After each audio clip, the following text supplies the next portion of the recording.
अमरोहा के हसनपुर में दलित युवक के साथ हुई अमानवीय घटना ने इलाके में हड़कंप मचा दिया। बता दें, पीड़ित युवक ने आरोप लगाया कि कुछ लोगों ने उसे तमंचे के बल पर बंधक बना लिया और उसकी बेरहमी से पिटाई की और उसे यूरिन भी पिलाया।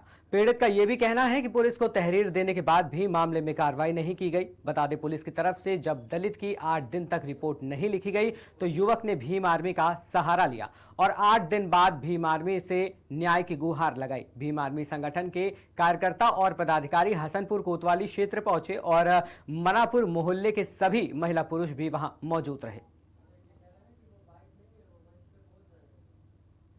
आप जो प्रदर्शन करा कोतवाली गेट पर, क्या मामला?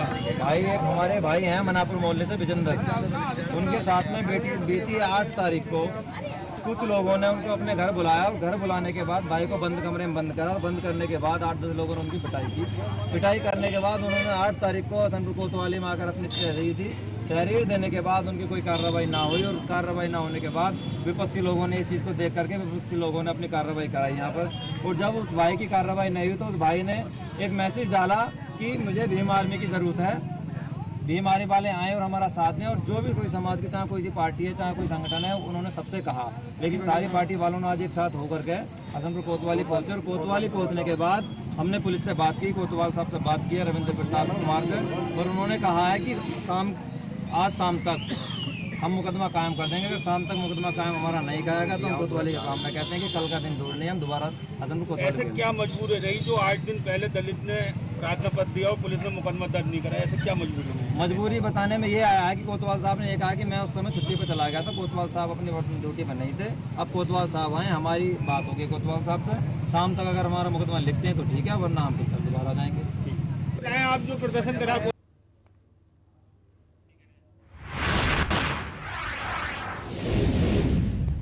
महिला बाल विकास और सामाजिक सुरक्षा विभाग झारखंड सरकार के द्वारा राष्ट्रीय पोषण माह 2024 का आयोजन किया जा रहा है। इसको लेकर सभी प्रखंड में जागरूकता अभियान भी चलाया गया है। इस दौरान गर्भवती महिलाओं की गोद भराई और बच्चों के मुंह जूठी रस्म की अदायगी की गई। इसके साथ ही गर्भवती महिलाओं को पोषण युक्त आहार लेने को लेकर जानकारी भी दी गई।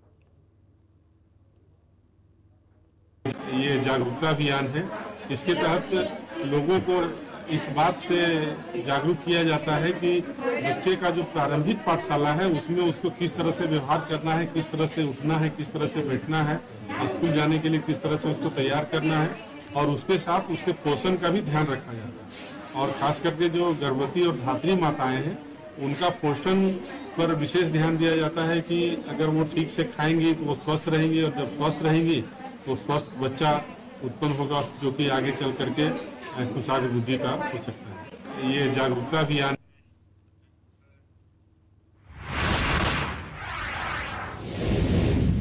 तहसील नौगढ़ के ग्राम पंचायत मजगाई में कई भारी बारिश के चलते ग्रामीणों के घर धराशायी हो गए। तेज हवा और पानी ने ग्रामीणों को घर से बेघर कर दिया। वहीं इस मामले को संज्ञान में लेते हुए ग्राम प्रधान संतोष कुमार कोल ने लेखपाल और उप जिलाधिकारी से मुआवजे की मांग की है।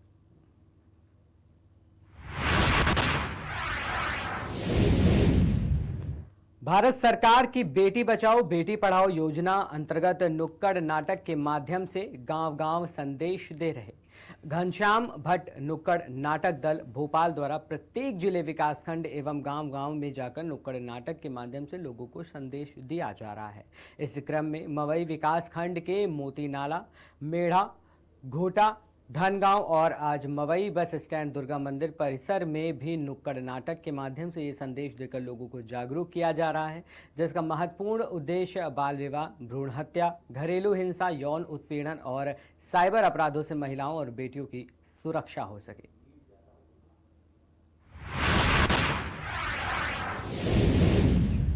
गणेश प्रतिमा विसर्जन के दौरान मानक के विपरीत डीजे लगाने बजाने पर कार्रवाई हुई है। बता दें, संजू डीजे पटेल चौक कोतवाली बस्ती को सीज किया गया। इसके साथ ही राजन डीजे निवासी कटेरी मार्केट थाना अहरौली और पब्लिक म्यूजिक इवेंट्स हरैया डडवा थाना बसखारी जनपद अम्बेडकर नगर को भी सीज किया गया है। वहीं पुलिस ने आयोजक मोहित सोनकर, विवेक मदेशिया, मेघू चौधरी, संचालक सुनील चौधरी और राजन के खिलाफ मुकदमा दर्ज किया है। पर्यावरण संरक्षण अधिनियम 1986 बनाम के तहत मुकदमा दर्ज कर लिया गया है।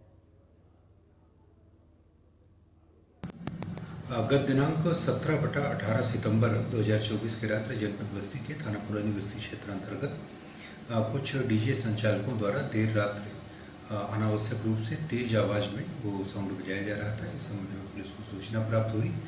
पुलिस द्वारा ऐसे डीजे संचालकों का तत्काल संज्ञान लेते हुए उनके विरुद्ध बीएनएस एवं पर्यावरण संरक्षण अधिनियम 1986 की सुसंगत धाराओं में अभियोग पंजीकृत कराया गया। पुलिस द्वारा इस संबंध में 3 वाहन और कई सारे डीजे जो उसमें प्रयुक्त थे, उनकी मशीनें, उनके उपकरण ये जब्त करके उनको सील किया गया और इस संबंध में जो भी व्यक्ति डीजे का संचालन कर रहे थे उनकी गिरफ्तारी करके और नियमानुसार उसमें आवश्यक विधिक कार्यवाही व बेहतर रूप से कराई जा रही है। गत दिनांक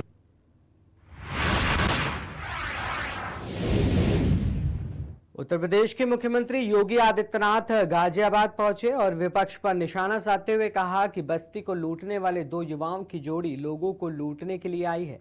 जनता ने जब भी इन्हें शक्ति दी तो उन्होंने शक्ति का दुरुपयोग किया। कांग्रेस जहां कश्मीर में आतंकवाद का समर्थन करती थी, वहीं समाजवादी पार्टी माफियाओं का साथ देती है। पहले उत्तर प्रदेश में माफिया के सामने लोग घुटने टेक दिया करते थे। इन्हीं लोगों की वजह से कैराना का कांड हुआ, लेकिन आज बेटी, व्यापारी और युवा सुरक्षित है। आज अगर कोई युवाओं के सपने को किसी ने रोकने का काम किया तो उसे हटाने का काम सरकार करेगी। भारत का आगे बढ़ने का मतलब युवाओं के सपने को आगे बढ़ाना का काम देश के प्रधानमंत्री नरेंद्र मोदी ने किया है और उन्होंने ये भी कहा कि 15,000 युवाओं को नियुक्ति मिल रही है। इन सबको बधाई। गाजियाबाद को प्रदेश का अग्रणी जनपद बनाने का काम किया जाएगा।